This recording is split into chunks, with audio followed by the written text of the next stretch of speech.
USA Radio News with Chris Barnes. After months of delays, setbacks, and games, the U.S. Senate is finally expected to give final passage today for the extension of funding for the 9/11 Victims Compensation Fund. After all the delays that have happened, the Uniformed Firefighters Association President Gerard Fitzgerald says he's still on edge about that vote that's coming later today. We're very hopeful that it will go through. It should go through. It's the right thing to do. Fitzgerald spoke on NBC News. The Trump administration taking steps to make fast-track deportations of illegal immigrants who've been in the country less than 2 years possible. The DHS is expected to issue a notice today saying it's expanding the expedited removal, which means immigrants could be moved quickly without having to see an immigration judge.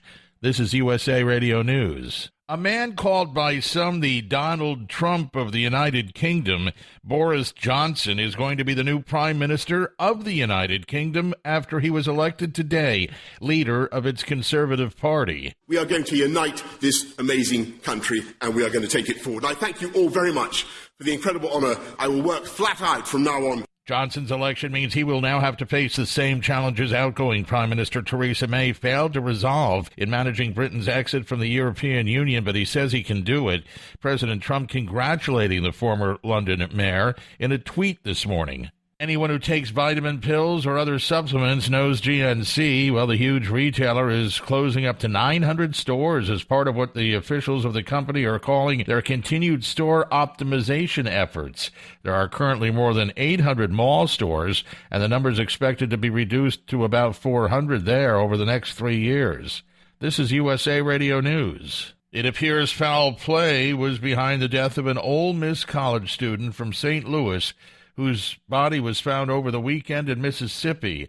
Alexandria Costial was last seen Friday night. Allie's father posted on Facebook his daughter was the victim of a homicide. Her body was found with multiple gunshot wounds.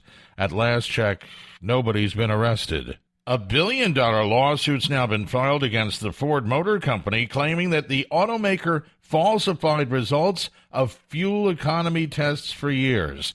The complaint seeking damages on behalf of drivers of 2018 and 2019 F-150 pickups, claiming that drivers may be spending an extra $2,000 on fuel because of the automaker's false claims. The suit also includes people who bought or leased a 2019 Ford Ranger truck, and it's expected to expand as the testing continues. A woman is suing a South Carolina water park for $1 million after reportedly contracting flesh-eating bacteria in a pool there.